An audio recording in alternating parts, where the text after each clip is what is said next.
So for this FRQ, it is calculator based, and it states a particle moves along the x-axis so that its velocity v at any time t for 0 is less than or equal to t less than or equal to 5 is given by v of t equals ln of t squared minus 3t plus 3. The particle is at position x equals 8 at times t equals 0. So there are 4 parts to this question, but part A asks us first to find the acceleration of the particle at time t equals 4. So it asks us for the acceleration of the particle t equals 4.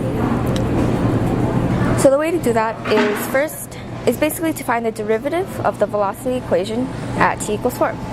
So we can do that using a calculator. So here I already plugged in the velocity function into the variable y1, so you can substitute it in. And what we do is we go to the derivative and bars x, and then for here you put at x equals 4 because we're evaluating it when t equals 4. And the value is 0.714, and that is your acceleration at t equals 4. Part B then asks us to find all times t in the open interval 0 less than t less than 5 at which the particle changes direction, during which time intervals for 0 less than or equal to t less than or equal to 5 does the particle travel to the left. So the way to approach this question is to first realize that it's asking us to find the points at which the particle changes direction. So we're going to need to find the critical values. And the critical points are the points when v of t equals 0. And the way to evaluate that is by finding the roots. So v of t is ln of t squared minus 3t plus 3 equals 0. And this will equal 0 when ln of 1, when it is ln of 1. So what you do is you take this out, take the u out, so t squared minus 3t plus 3, and you're going to make it equal to 1. So simplifying that, it's going to be t squared minus 3t, 3 minus 1 is 2. And then you simplify. So that would be equal to t minus 2 times t minus 1 equals 0. And then find the values of t, which is t equals 1 and 2. So these are your critical points. Now they ask you to find the time intervals within this domain at which the particle travels to the left. So the particle travels to the left, particle travels left when velocity is less than 0.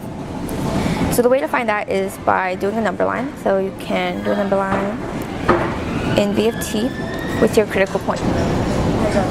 So you would find points within each interval to evaluate velocity function at. So, and then whether or not it's positive or negative will dictate whether the particle is traveling left or right. So v when t equals 1/2, this is a positive value, so this interval is positive.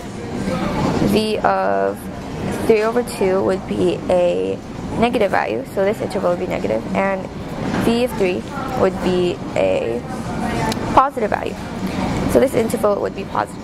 Again, it is asking us when the particle will travel left, so the interval at which the particle travels left would be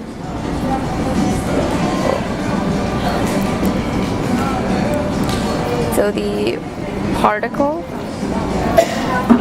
will travel to the left when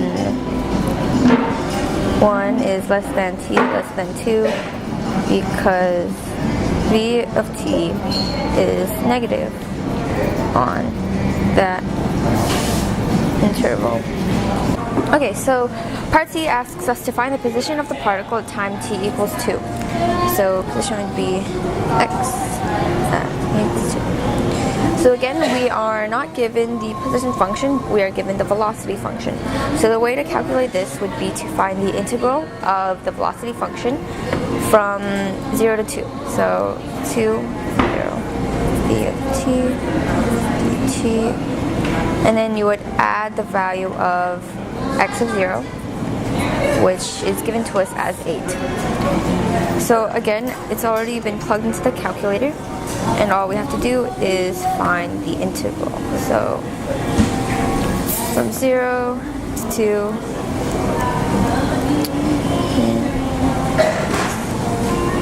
and then we would add 8.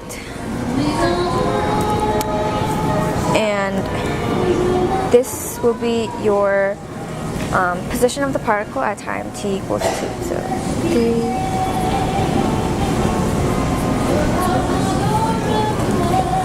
Okay, so the last part of the FRQ asks us to find the average speed of the particle of the interval 0 is less than or equal to t less than or equal to 2.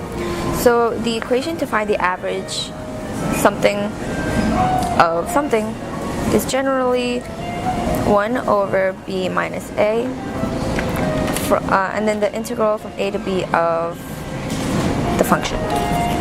So they're asking us to find the speed, and speed again is the absolute value of velocity. So given the interval from 0 to 2, 2 would be your b, 0 would be your a. So it would be 1 over 2 minus 0, and the integral of the speed. So 2.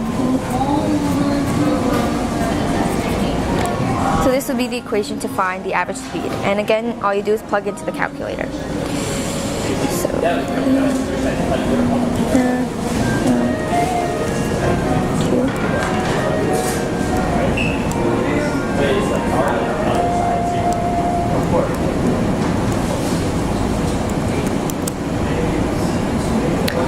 and so this value would be just the integral.